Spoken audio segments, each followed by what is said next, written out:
There's a moment, maybe it comes in the quiet at 3 a.m. Maybe it hits you on the edge of a breakdown. Maybe it arrives with the weight of a lifetime pressing on your chest when something inside you whispers, there has to be more than this. Not more stuff. Not more approval. Not more comfort. More life. More meaning. More freedom. Not the freedom they market in commercials. Not the kind stamped on passports or shouted from podiums. I'm talking about the real kind. The kind that can't be bought, borrowed, or begged for. The kind that must be forged. The power of freedom is not in escape, it's in ownership. It's the fire that rises when you decide that nothing and no one gets to control who you become but you. And make no mistake, this world will try to own you. It will seduce you with comfort and crush you with comparison.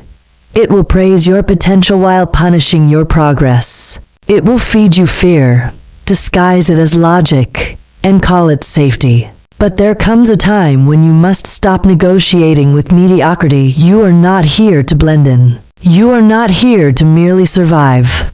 You are here to wake up, to shatter the walls you built around your soul, to survive the past, to burn the script written by people who never lived your truth, to stop being a prisoner in your own mind, because that's where freedom begins. With the mind, every limit you've accepted was first planted as a thought. Every ceiling you've hit started as a whisper.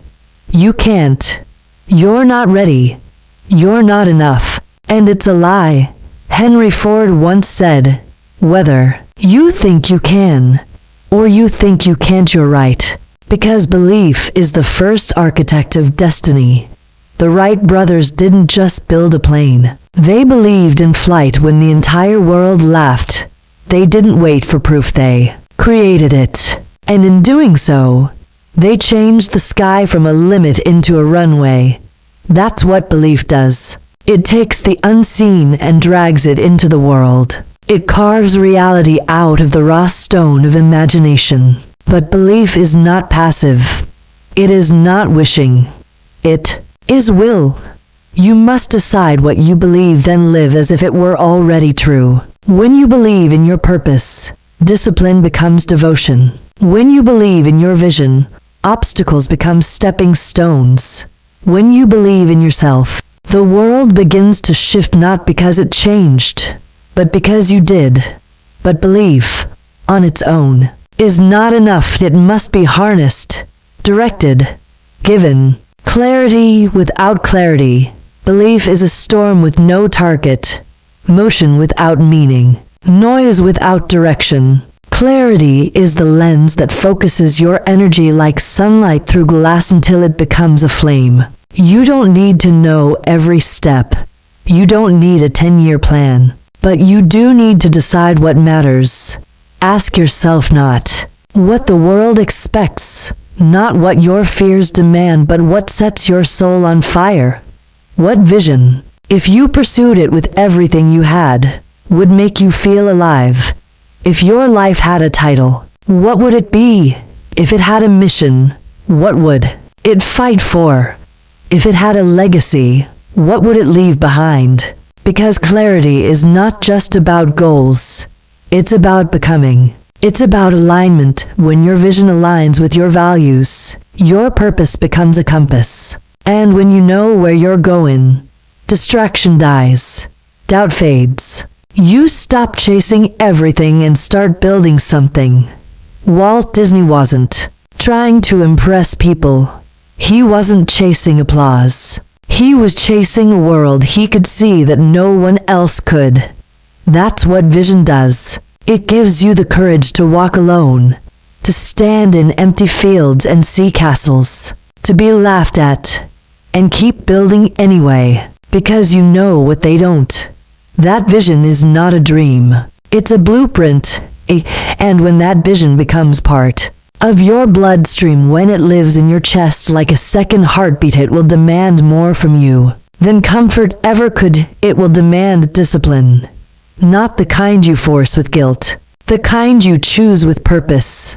Discipline is love in action. It is belief walking. It is the bridge between the life you want and the life you have. Most people wait for motivation. They wait to feel ready.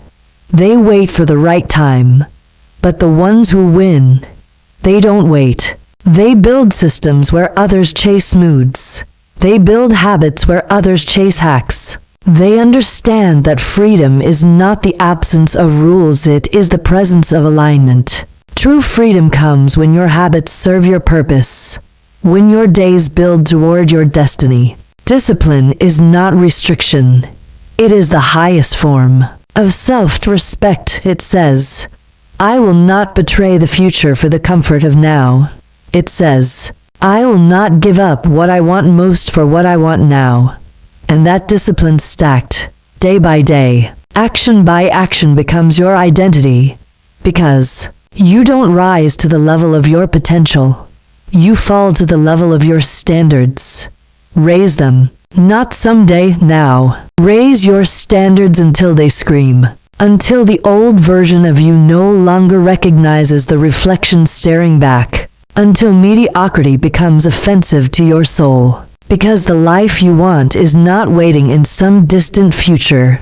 It is waiting behind the decisions you refuse to make today. Action is the gatekeeper of transformation. You can journal. You can meditate. You can visualize every detail of your dream life. But until your feet move, until your hands build, until your choices align with your vision, it all remains a fantasy. The universe does not respond to intention alone. It responds to initiative. It rewards those who move. Thomas Edison failed over 1,000 times before the light bulb. Not because he loved failure, but because he understood the law of cause and effect. Every action is a seed. Every seed, if cultivated with persistence, must bloom. But most people bury their seeds in doubt before they ever give them sunlight. You must act when you're uncertain. You must act when you're afraid. You must act even when the voice inside says, what if I'm not ready? Because you're not supposed to feel ready. You're supposed to grow ready. Every step forward makes you stronger. Every risk sharpens your resolve. Every mistake is a chisel that shapes your character into something unshakable. Success is not a lightning strike. It is a rhythm, a drumbeat of daily decisions that compound, slowly and invisibly, until one day, you look up, and the world around you has transformed not by accident, by alignment, by courage, by movement. But if you're going to move, you must move with gratitude. Gratitude is not weakness. It is not naivety. It is the most powerful emotional weapon you have against despair. Because when you are grateful, you are present. And when you are present, you are powerful. Gratitude shifts your focus from what's missing to what's possible. It roots you in the now so you can build toward the future.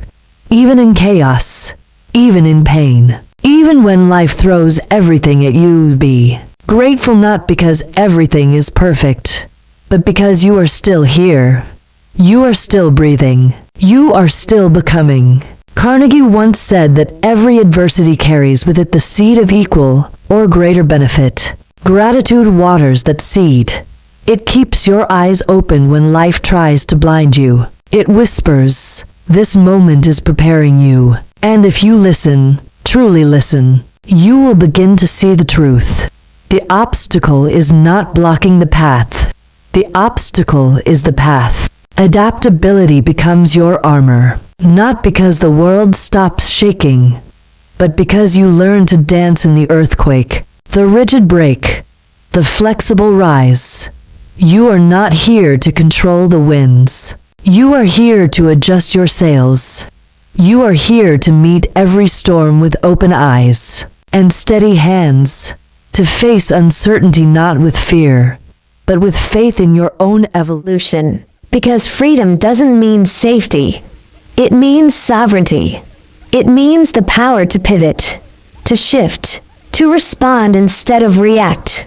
Life will test your vision. It will knock on your door dressed as failure, loss, betrayal. But each test is not punishment. It is preparation. Abraham Lincoln lost more elections than he won before becoming the president who redefined a nation. He didn't break. He bent. He adjusted.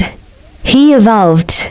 That is resilience. Resilience is not about bouncing back. It's about bouncing forward. It's about becoming something greater because of the fall. The strongest steel is forged in the hottest fire. Your character is no different.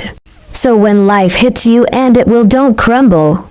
Don't shrink. Don't retreat into the shadows of who you used to be. Stand taller. Because pain is not the end. It is the invitation. The invitation to become more. To feel more. To learn, and learning is how